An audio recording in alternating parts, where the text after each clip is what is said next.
Story 1.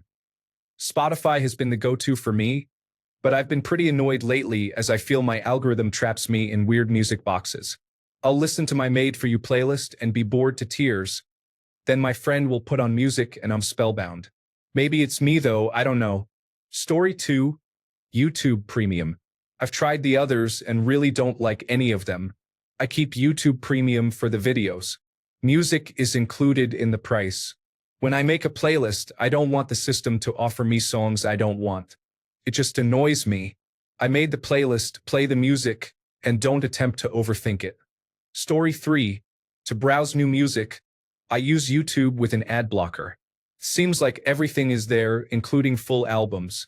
It works on my Google TV, phone, and personal computer. To buy music, I usually use Bandcamp because they give me MP3 files, and most of my interest is in less well-known artists. To play MP3 files, I use VLC on my personal computer and YouTube or music folder player on my phone. Story 4. Recently switched from Spotify to Apple Music. Sound quality is better. Features are better. Subscription is less expensive. Compatibility with AirPods, Watch, Car, Vision Pro is better. Compatibility with third-party speakers is worse. Search is worse. Playlists are worse. Overall, I'm happy. I use Spotify's free tier to find new music, and then Apple Music is for curated high-quality audio. I would compare it to finding new songs on the radio and then buying the LP of your favorites. Story 5. I still listen to Pandora. I don't have the energy to curate playlists anymore. I don't even know the artist or song title for half the songs I like. I just click thumbs up when something's good. And it works. Plus, it's a good mix of songs I know and new stuff. I use Piano Bar on Linux to play it from the command line. No ads, unlimited skips. It's pretty awesome. Story 6. Apple Music because it is built into my phone and syncs my entire library, purchased from iTunes or elsewhere, or ripped from my own CDs, across all my Apple devices for ease of access. Story 7. Pandora and I still have to listen to the advertisements. Before this, I used Napster until they raised their prices by 200% over the course of a few years. I think they are still around, but $10.99 per month is not worth it whatsoever. Story 8. Amazon Music because it's $3 per month cheaper than Spotify if you have Prime. It doesn't have the playlists of Spotify, but that's not too important to me. I'll just listen to stations if I'm trying to find new music. And I've never had a problem with availability of songs. That's my biggest concern. I've looked up some really obscure stuff and it still had it. Story 9. Pandora. I like their radio feature.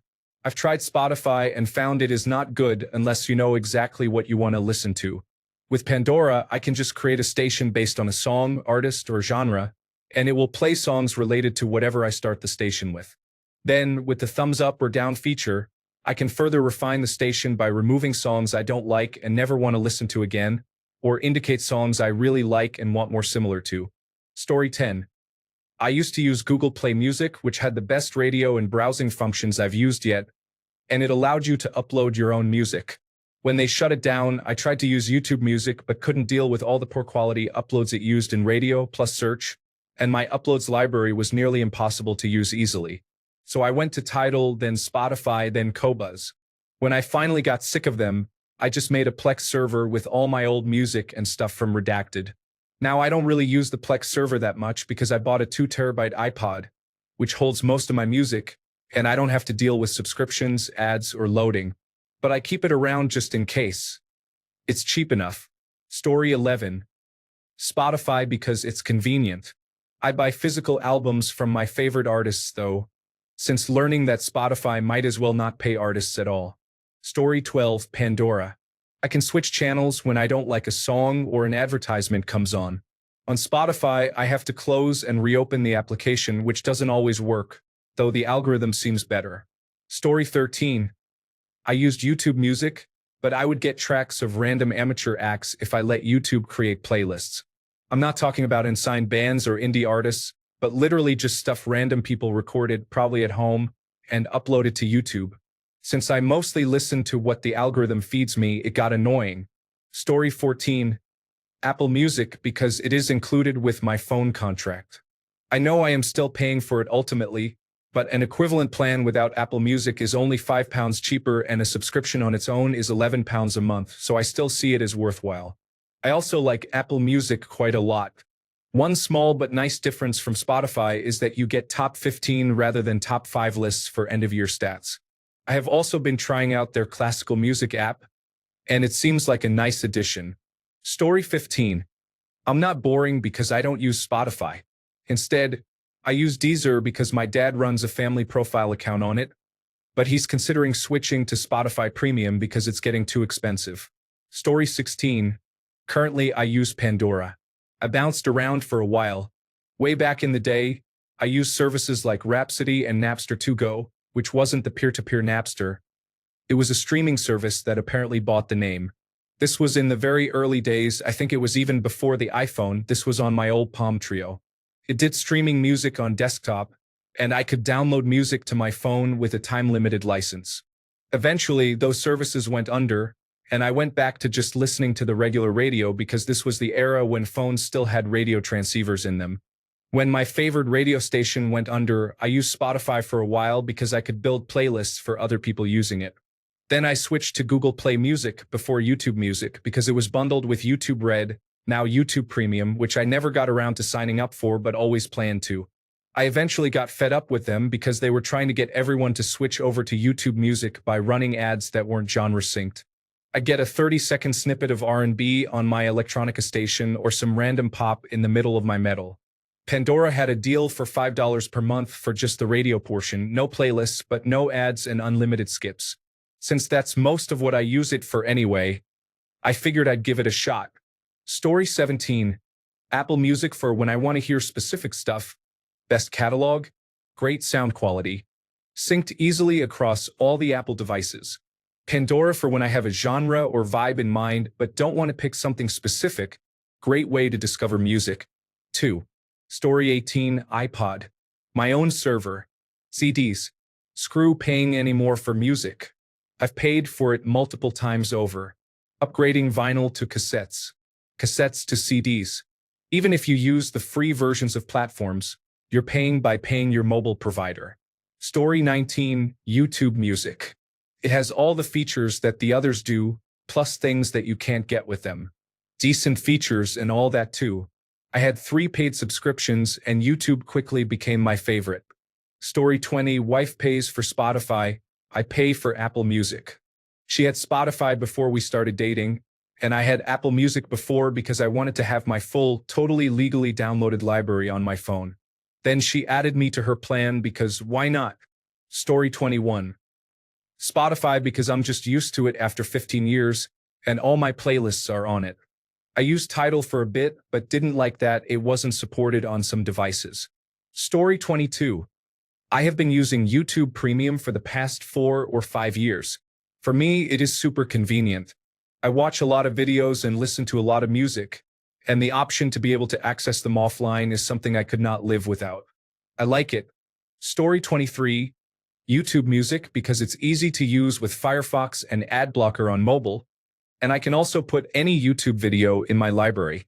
So, even super unknown niche stuff is on YouTube that wouldn't be on other platforms. Story 24. Apple Music now. For various reasons, but primarily because my music artist friends informed me that Spotify does not pay them fairly, among other issues. Story 25. I used to be a Spotify guy, but I dropped it for YouTube Music since I pay for YouTube Premium. I didn't want to pay for another music subscription if I didn't have to. I also have Apple Music since Verizon gives it to me for free, but I rarely use it. With those 2 things, I'm pretty much good. Story 26. YouTube Music because Spotify often misses complete albums. YouTube Music also can include Premium, which is nice when you use it a lot. And yes, there are other ways to go ad-free. You don't got it. This subscription alone has saved me a ton of time, and knowing some money goes to creators makes it worth it to me. Story 27. YouTube Premium. I've used it for years, and I'm actually shocked that more people don't use it. You can find nearly everything on YouTube, including soundtracks to movies, TV shows, anime, and even old video game soundtracks from the 90s. Podcasts, celebrity interviews, the news. You can't find everything on Spotify, Apple Music, Pandora, etc. Story 28. Spotify mostly, but sometimes I'll use YouTube as it does a decent job of automatically creating playlists of songs that fit well together and suit my tastes. I'm literally doing that right now, and a Gary Newman song I've never heard before, but am really enjoying is playing. Spotify also doesn't do a bad job of generating playlists, but it is more guilty of forcing you into a bubble than I find YouTube to be. Both provide the occasional previously unheard gem that adds new knowledge to my musical journey, and I've discovered a lot of great new music as a result. Story 29. Spotify, since they do not pay artists much, I buy vinyl records and also support local musicians. Spotify's algorithms have me pegged. They add new music that I normally would not hear. Story 30. Bandcamp and Tidal intermittently, starting to engage on AmpWall. Mostly use the platforms that support artists, and not the ones like Spotify that try to sue them to pay less. Story 31. Nintendo Music. No yulk. I like listening to chill video game music at work and sometimes to fall asleep to. If I'm listening to actual commercial music, I use YouTube Music. But more likely, I'm listening to podcasts on YouTube, so I have YouTube Premium to cover both needs. But I probably only use YouTube Music a few times a month. It depends on if I actually want to listen to music rather than podcasts or Nintendo Music. And if I want more variety than Nintendo Music, then I'll listen to video game music on YouTube. Story 32. I just got YouTube Premium because it is a better deal if I pay yearly, and it includes YouTube Music. I rarely used YouTube though, so I mainly got it for YouTube Music. But no ads on YouTube is a huge bonus for me because now I don't mind using YouTube. Before, I hated using it. I'd go to TikTok for anything I wanted to search and watch. Story 33. YouTube because you also get premium and you can access music videos from YouTube that are not available on other platforms. The playlists are good too. Story 34. Spotify because I'm used to the user interface and it isn't hard to find songs. I used to use SoundCloud, but it was impossible to find anything I wanted to listen to that wasn't either sped up, slowed down, or a straight remix. Story 35. YouTube Music. Because I get YouTube ad-free alongside it.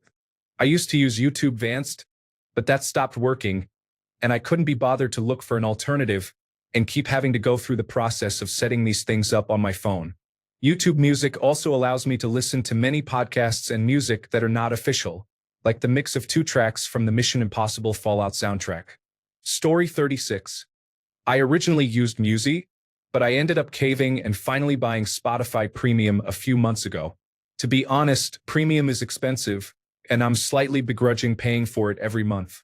However, I prefer the user interface of Spotify, and I like how it's way easier to share playlists and see new music from artists by following them.